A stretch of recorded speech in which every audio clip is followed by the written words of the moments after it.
말씀 보시겠습니다. 오늘 함께 보실 말씀은 고린도전서 1장 1절에서 9절 말씀입니다. 신약성경 고린도전서 1장 1절에서 9절 말씀 우리 한 목소리로 봉독하겠습니다. 시작.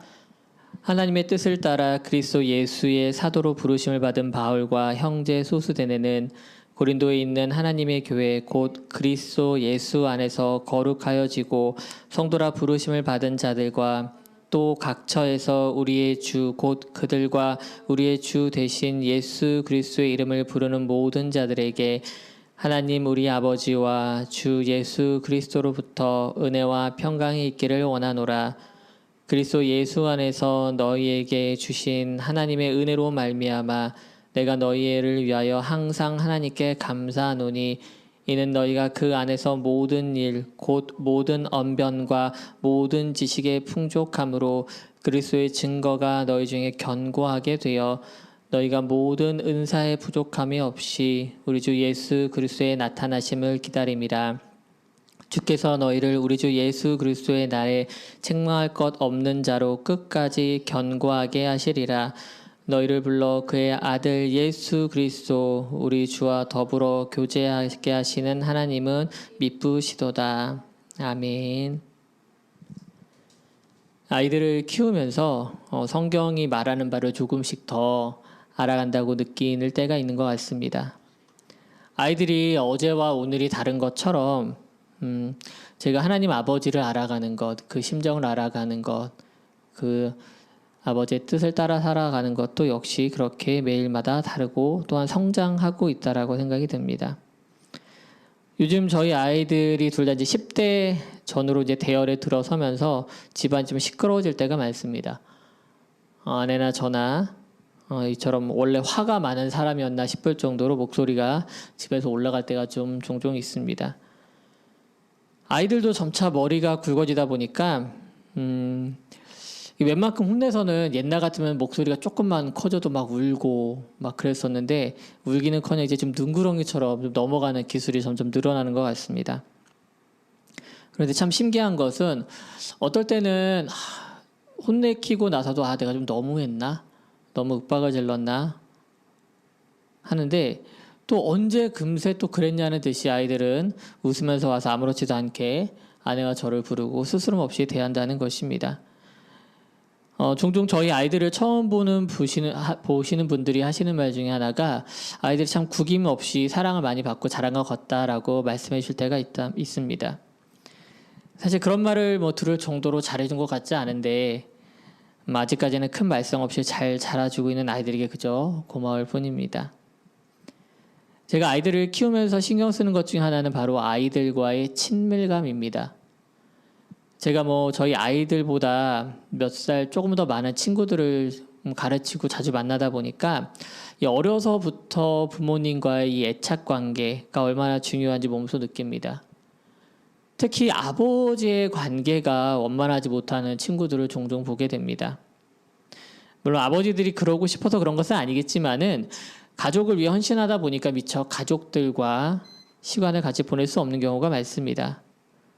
드문드문 보는 아이들은 어느새 쑥쑥 자라 있고 어느새 아버지가 낯설어지게 됩니다. 그러다 보니까 아이들에게 어떤 문제가 발생되고 조언이 필요할 때 아버지의 말이 아이들에게 권위 있게 믿음을 주면서 들어가지 않는 경우를 보게 됩니다. 그런 모습을 보면서 애착관계가 얼마나 중요한가라는 생각을 합니다. 오늘은 성경별 설교 14번째 순서로 고린도전서를 같이 나누려고 합니다. 고린도전서는 교회를 향한 상당히 아픈 매와 같은 성경입니다. 당시에나 그랬지 하기에는 요즘 교회에서도 같은 문제가 너무도 반복되는 것을 우리는 잘 알고 있습니다. 그럼에도 고린도전서가 오늘날 우리에게도 필요한 것은 우리의 치부를 그대로 드러내고 그것을 치유할 수 있기 때문입니다.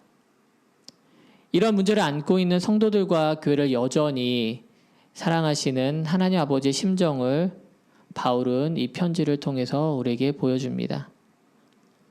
사도 바울도 자녀에게 매를 든 아버지 심정으로 이 편지를 보냈습니다. 그 목적은 때리기 위한 것이 아니라 도리어 성도가 회복하고 또한 교회가 바로 서게 하는 것이었습니다. 오늘 고린도전서 말씀을 통해서도 우리에게 그 목적이 잘 이루어지길 원합니다. 사랑하는 아버지의 심정을 경험하고 또한 성도로 부르신 것이 무엇인지 확인하는 귀한 시간이 되길 주님의 이름으로 축원합니다. 우리가 오늘 말씀을 이해하기 위해서 먼저 고린도 지역과 그곳 교회에 대해서 좀 알기 원합니다. 바울은 이른바 2차 세계 선교 여행 중 2차 선교 여행 중에서 약 한 주 50에서 51년 사이 넘어가는 그의 겨울쯤에 고린도의 당도에서 한 1년 반 정도 그곳에서 머물면서 교회를 개척했다고 합니다. 로마로부터 추방되어 온 고린도에 온 유대인 부부였던 아굴라와 브리스길라와 함께 천막 제조업을 하면서 바울은 그곳에서 유대 회당에서 다니면서 복음을 전하기 시작합니다. 그래서 유수도의 집에 마침내 교회를 세우고 주 52년 봄에 에베소를 향해서 떠났습니다. 지도를 통해서 잠깐 우리 고린도의 위치에 좀 보려고 합니다. 지도에 보시는 것처럼 왼쪽에는 바로 로마가 있었고요. 오른쪽에는 아시아 지역이 있는 것으로 우리는 볼 수 있습니다. 그리고 바로 아래에는 지중해 바다가 있습니다. 고린도는 당시에 해상으로 많은 무역이 있었기 때문에 해상 한가운데 좌우를 연결하는 해상 무역의 중심지였습니다.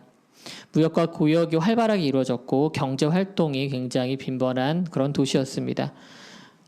그러다 보니까 여러 민족과 종교가 자연스럽게 뒤섞였고 종교적 혼합주의와 또한 그들이 섬기는 신에 따라서 성으로 문란한 그런 것들이 이 안에서 유행처럼 번졌다고 합니다. 자연스럽게 이 지역에 세워진 교회 역시 그런 것들이 본의 아니게 들어오게 됐습니다. 왜냐하면 그러한 문화적 배경이나 습성을 지닌 사람들이 그대로 교회에 왔기 때문입니다. 가장 큰 문제는 여러 문화 중에서도 당시 세계 문화의 대세였던 헬라 배경을 가진 그리스도인들과 또한 유대 문화 배경을 가진 그리스도인들 간의 충돌이었습니다. 헬라 그리스도인들은 성령의 은사와 어떤 구원의 신비를 자신들이 숭배하는 철학과 수사학의 일종으로 오해했습니다. 그래서 굉장히 철학적으로 풀어내려고 했고 말로써 언변으로서 이기려고 했으며 또한 지식으로 자랑하는 그런 경쟁을 펼쳤습니다. 그들은 또한 이원론적인 사고방식도 가졌는데 예를 들어서 기독교를 통해서 영혼은 구원은 받았기 때문에 육체는 어떤 짓을 해도 문제가 안 된다라고 괜찮다라고 생각을 했습니다. 그래서 우리가 고린도 교회의 가장 큰 문제 중에 하나가 뭐였냐면은 바로 우상 신전에서 벌어진 잔치에 참여하는 것뿐 아니라 거기서 사용된 고기를 거리끼 먹는 그런 일도 저질렀다는 것입니다. 하지만 이러한 태도는 유대 그리스도인들을 비롯한 다른 새롭게 예수 그리스도를 받아들인 사람들에게는 거리낌이 되었습니다. 게다가 교회에서 무리를 짓고 또한 분열을 일으키기도 했습니다. 당시에 지식과 언변에 뛰어났던 제자 중 하나가 바로 아볼로라는 사람이었습니다. 그런데 그에 반해서 우리는 바울을 굉장히 지식적이고 그런 사람이라고 알고 있지만은 실제로 고린도 교인들이 바울을 만나기 전에 편지로 보았을 때는 굉장히 단호하고 문체가 강하고 지식적으로 뛰어난 사람처럼 보였으나 실제로 알려진 바로는 바울은 외모도 그렇게 볼 것이 없고 무엇보다 직접 사람들 앞에서 말하는 웅변에 좀 약했다라고 말을 합니다. 그러다 보니까 고린도 사람들이 보기에는 바울보다는 아볼로가 끌리는 것이었죠. 그래서 그들은 그런 식으로 분열을 짓고 교회를 어지럽혔습니다. 고린도 교회는 부자와 가난한 자들로 분열되기도 했습니다. 성만찬 석상에서 잘 사는 그리스도인들은 자신들에서 집에서 싸온 그런 음식을 먹어대면서 가난한 그리스도인들을 부끄럽게 했습니다.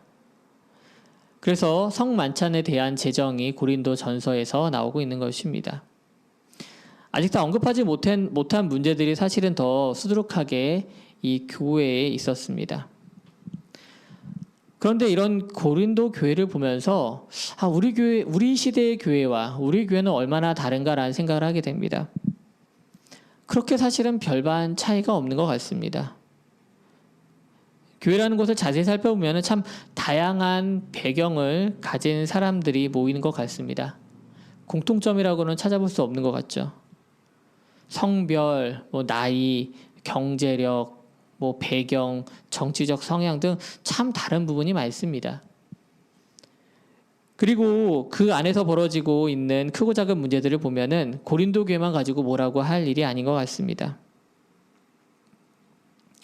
지난 총선처럼 큰 정치적 어떤 이슈가 있으면은 강단은 이념의 장이 됩니다. 어떤 곳은 선동의 공간으로 바뀌기도 합니다. 그런 것도 보면 참 안타깝습니다. 교회가 주님 보시기에 어떨 때는 참 별것 아닐로 2개로 3개로 쪼개지는 것도 우리는 심심치 않게 봅니다.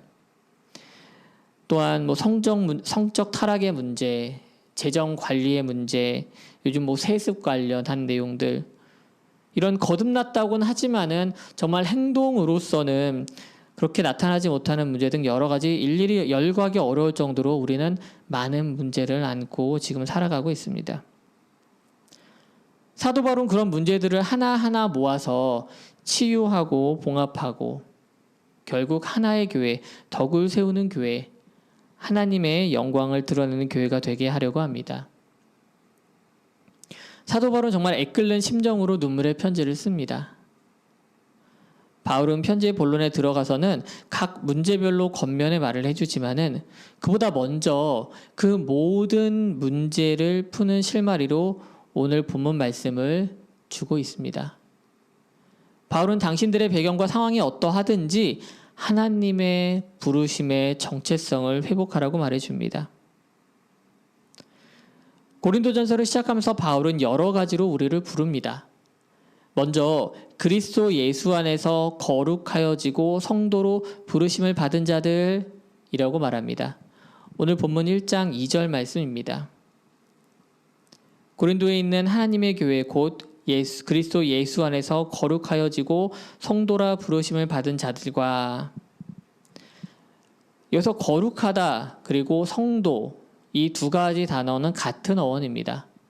우리말에도 성도의 성자가 거룩할 성자 아니겠습니까? 같은 것입니다.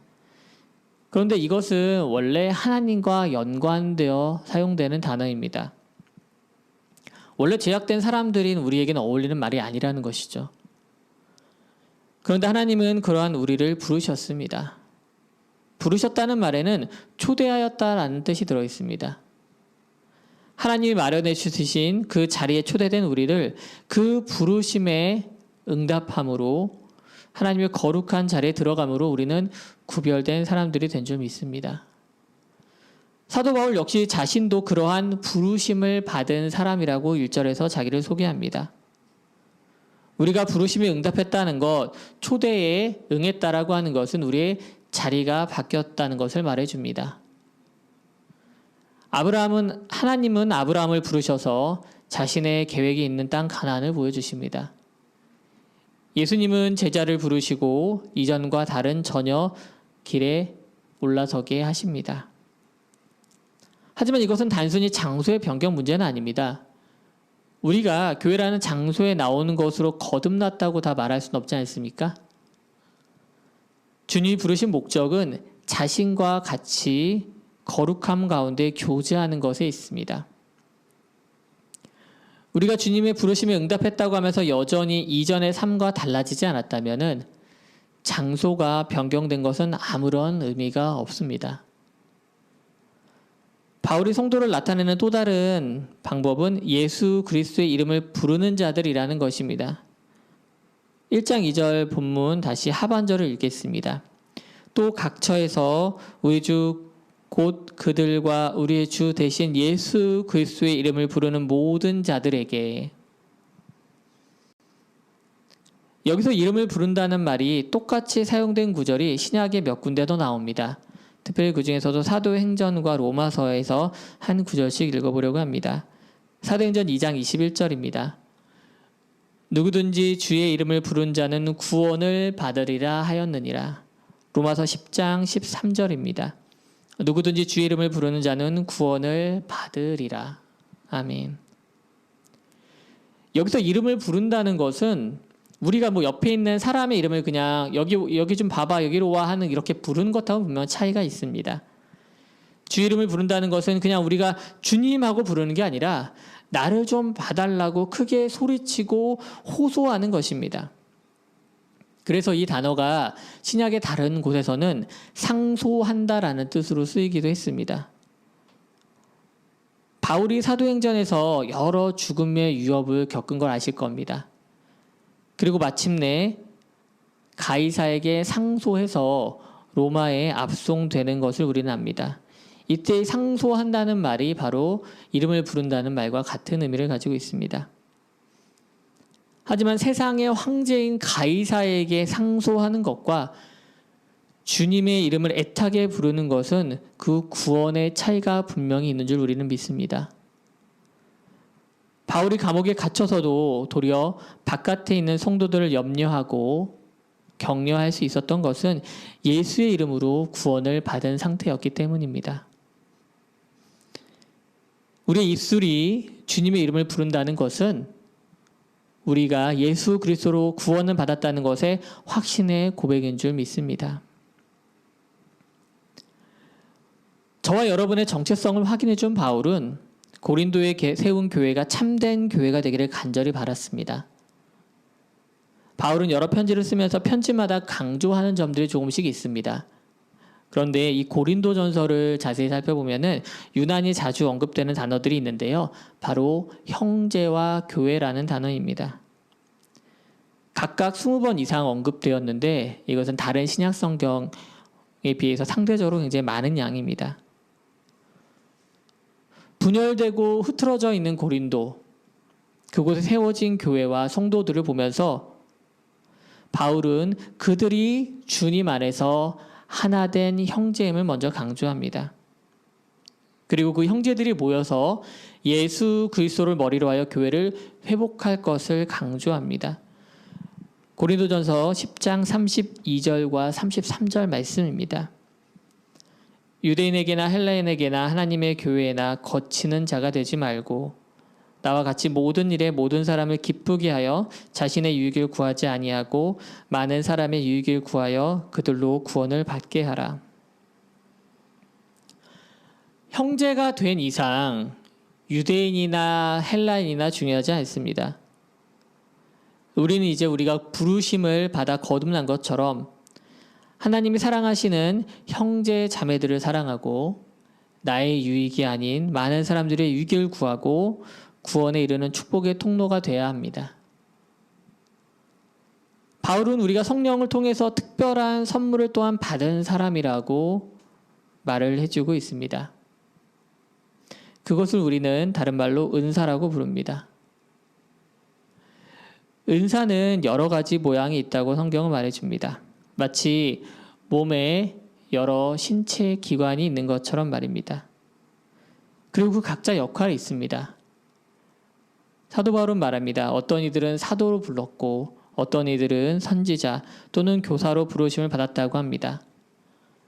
또 어떤 이들은 이런 은사를 가지고 있다고도 합니다. 능력을 행하거나 병을 고치는 사람도 있었습니다. 또 어떤 사람은 남을 돕는 데 탁월했고 어떤 사람은 다스리는 것을 잘하는 사람이 있었습니다. 방언을 하는 사람도 있었고요. 또한 그것을 통역하는 사람도 있었습니다. 그러나 그 은사의 목적은 내가 이런 것을 가졌습니다. 내가 이런 것을 잘합니다. 내가 이런 것에 탁월합니다. 라고 뽐내거나 자랑하는 것에 절대 있지 않았습니다. 고린도전서 14장 12절 말씀입니다. 그러므로 너희도 영적인 것을 사모하는 자인즉 교회의 덕을 세우기 위하여 그것이 풍성하기를 구하라. 사람들이 그렇게도 바랬더니 영적인 은사들을 가지고 해야 할 것은 바로 교회라고 하는 것을 세우고 교회가 덕되게끔 세우는 것이었습니다. 주님이 우리 가운데 각자 달란트를 주시고 교회 안에서 있게 하신 것은 각 지체가 자기 역할을 통해서 온전한 몸을 이루는 것처럼 교회를 온전하게 덕으로 세우는 데 그 목적이 있습니다. 그 수많은 은사 중에서 고린도 전서를 통해서 우리가 볼 수 있는 은사는 바로 13장에 잘 나타나 있습니다. 13장에서 뭐라고 하면 13장 우리가 뭐라고 합니까? 일명 사랑장이라고 합니다. 사도 바울은 12장 전후로 해서 이 이야기를 계속 나누다가 13장 한 장을 온전히 사랑에 대해 할애합니다. 교회가 분열되고 또한 사람들이 각자의 죄악을 드러내는 그 가운데 그 모든 것을 끌어안고 감싸 안는 것, 결국 그것은 사랑이라는 것입니다. 어떻게 보면 참 사랑이란 말이 진부한 것 같지만은 결국 사랑 아니고는 해결이 될 수 없다는 것입니다. 많은 사람들이 이 13장을 읽으면서 세상 사람들도 사랑은 이런 거야 라고 생각을 합니다. 제가 잠시 한번 봉독해 드리겠습니다. 사랑은 오래 참고, 사랑은 온유하고 시기하지 아니하며, 사랑은 자랑하지 아니하며 교만하지 아니하며 불의히 행하지 아니하며 자기의 유익을 구하지 아니하며 성내지 아니하며 악한 것을 생각하지 아니하며 불의를 기뻐하지 아니하며 진리와 함께 기뻐하고 모든 것을 참으며 모든 것을 믿으며 모든 것을 바라며 모든 것을 견디느니라. 하지만 우리 그리스도인이라면은 이 13장 사랑에서 더 깊은 곳에 있는 것을 발견해야 되는 줄 믿습니다. 제가 고린도전서 13장을 볼 때마다 생각나는 것이 하나 있습니다. 제가 아마 대학원생 때였던 것 같습니다. 같은 교회에서 사역하던 한 동기 친구가 이 본문을 가지고 성경 말씀 설교를 했던 것이 기억이 납니다. 이 13장에서 나오는 여러 가지 사랑에 대한 정의, 사랑이라고 하는 그 단어에 하나님이라고 하는 것으로 대체했을 때 사도 바울이 말하는 그 사랑이 더 명확하게 드러나는 것을 저는 그곳에서 말씀으로 배웠습니다. 또한 말씀으로 깊이 깨달았습니다. 하나님은 오래 참으시고 하나님은 온유하시며 시기하지 않으시고 하나님은 자랑하지 않으시고 교만하지 아니하시며 무례히 행하지 아니하시고 자기의 유익을 구하시는 것이 아니시며 성내지 아니하며 악한 것을 생각하지 아니하십니다. 불의를 기뻐하지 아니하시고 진리와 함께 기뻐하고 하나님은 모든 것을 참으시고 모든 것을 믿으며 모든 것을 바라며 모든 것을 견디십니다. 어떤 사람은 우리 기독교를 여러 가지 양파로 비유했을 적에 껍질을 하나씩 벗겨냈을 때 가장 마지막에 남는 것이 바로 이 하나님의 사랑이라고 말합니다. 우리가 하나님의 사랑으로 형제들을 대하고 하나님의 사랑으로 교회를 세우는 것에 집중할 때 교회가 다시 한번 회복되고 또한 교회 가운데 있던 많은 문제들이 덮어지는 줄 믿습니다. 오늘 말씀의 제목이 우리 교회에게입니다. 감사하게도 우리 교회는 참 큰 분란이 없습니다. 교회 규모가 작아서도 그렇겠지만은 참 좋은 분들이 계시고 하나님의 사랑을 잘 나타내고 있다고 말합니다. 근래 기분 좋게 들었던 말 중에 하나가 한 아이가 우리 교회에 오면서 우리 교회는 다른 교회와 또 다른 점이 있다면은 아이들이 참 착하다는 거예요. 아마 아이의 말투라 그렇게 표현했겠지만은 저는 우리 아이들이 다른 사람들에게 하나님의 사랑을 잘 나타내고 있다고 믿습니다.